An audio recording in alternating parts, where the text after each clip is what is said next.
welcome back to paradise. I'm not just talking about this place that I'm getting to stay. Well, the camper van is parked up on the driveway, but these kind England fans who've let me use this incredible place that they're staying at to stash the camper van and use the back garden and stuff is that's amazing.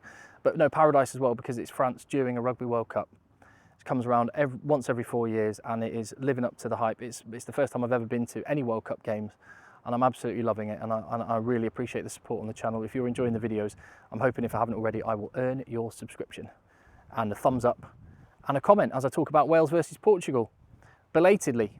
Now, I am out here working, let's not forget, so I'm spread pretty thin at the weekends when there's games on.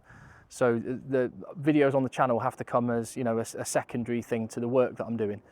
But I always get to it in the end, and I'm getting to Wales-Portugal now. I was at the game, I thought it was brilliant. Brilliant spectacle, brilliant occasion, great stadium, although a bit out in the middle of nowhere for my liking, and there weren't much in the way of signs and an organisation ferrying fans to and from. But a great occasion. I think there's been a general sense of negativity from a lot of Wales fans in response to the performance. Not at the ground, I have to say. At the ground, I think the takeaway from the Wales fans, who I spoke to a lot of them after the game, was generally that, you know what, we got the 5 points, and that team will not be the team that play against Australia or in a knockout game should Wales get there. And I think that's absolutely the right attitude. There were 13 changes made for the lineup, 12 in the end because Tommy Raffel had to pull out injured, so Jack Morgan came back in. But those 12 guys, I can't think of one of those 12 who will be starting against Australia unless there's an injury to someone else. So this was an all-change Welsh team, and that's bound to, you know, have an effect on the cohesion. And also, what's more, it's not just a change team; it's a really young team for Wales. And the benefit of that game, whilst it might have been frustrating not to put Portugal to the sword a bit quicker, the benefit of that game might not be felt for a couple of years. But when you've got two locks in Dafydd Jenkins and Chris Chunza, who have an average age of, well, not an average age, a combined age of 41, that's amazing experience for them. And they'll get so much from that, and Wales will in the years ahead. But yeah. There's definitely work to do for Wales. They had areas that went wrong, line-out malfunctioned, accuracy was poor, handling was poor. But to flip it round, I've only talked about Wales so far, let's just talk about Portugal. The ambition, the energy, the risk that they played with, I thought their performance was inspirational, brave. And it was a bit like Uruguay on Thursday night. They just thought, we're here, we're not going to be overawed by the occasion. These were semi-pro athletes playing against full-time pros who play against, you know, the top teams all the time. This was a huge occasion. This is the first time Portugal have played in a World Cup in 16 years, and they went out and just had a crack. And their fans were rightly incredibly proud of them after the game. And some of them, in fact, I spoke to a couple of the guys, hopefully you'll see it in a video that I'll put on the channel when I get a chance. A couple of the guys that were involved in the Portugal team the last time they were at a World Cup in 2007 were there. And they said that this could be a breakthrough moment for rugby in Portugal. And that's what this is all about. This is about, yes, crowning the best team in the world with a World Cup title and just measuring all the teams about exactly where they're at. But this is a bigger thing, isn't it? It's a bigger project. It's about, we love this sport. That's why you're watching this channel, because you love rugby. That's why I'm here in France, because I love rugby.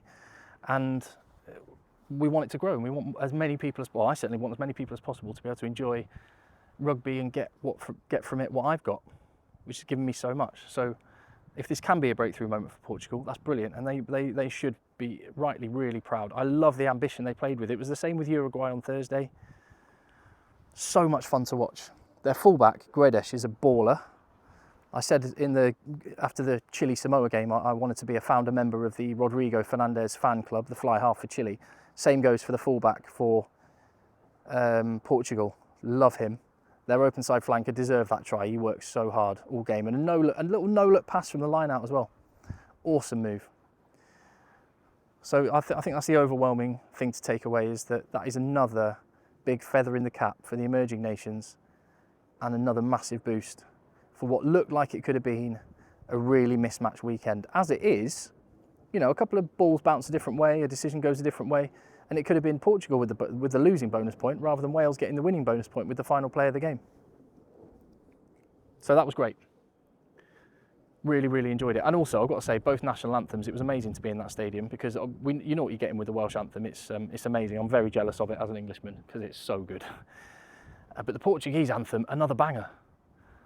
And yeah, it was great, and the fans were brilliant. The fans were brilliant. So I just had a great time at the game. And yeah, you can dig into all the issues there were for Wales, but I think the context is right, is that it's not going to be the players that play, and they look much better against Fiji. What I think is interesting is that I think Wales were sent out to go and play. They went wide, coast to coast quite early. There were lots of offload attempts. Some of them didn't come off, but they were having a go. And they were also being quite ambitious with the way they were playing against Fiji. So it does feel like Wales are kind of being told to, you know, being encouraged to open up the way they play. It'll be interesting to see if they can continue that when it gets to real crunch games like Australia next week and for the knockout games ahead. I hope it is the case, because yeah, it's been quite inspiring watching Uruguay and Portugal just have a real go, and I'd quite like that to be something that gets rewarded. So it'd be great if the top nations did that too, took a leaf out of their book. So yeah, well done all at Lewis Rees-Zammit. I mean, some people have sort of knocked his celebration, his Ronaldo celebration. I liked it. And I have to say, that guy is a rugby rock star, isn't he, Lewis Rees-Zammit? He got the biggest cheer in the ground when his name was announced before the game. He's one of those characters that you can use to build rugby in the years ahead. So yeah, all in all, loved it. And I'm loving the interaction that you're giving on the channel. Please do leave a comment, leave a thumbs up, hit subscribe. And I've got a busy one today. Well, a little bit of a pool party with the boys. They've said I should tag along, but I am going to have to work, so I'll have to take that easy, because it's England v Japan later, and that's the final game of the day. So lots and lots of rugby coming in the channel. And I've got a little surprise in a couple of days' time, catching up with, talking of supporting emerging nations, a former international who's played at a World Cup for one such emerging international is going to be in Nice, and has said he fancies catching up.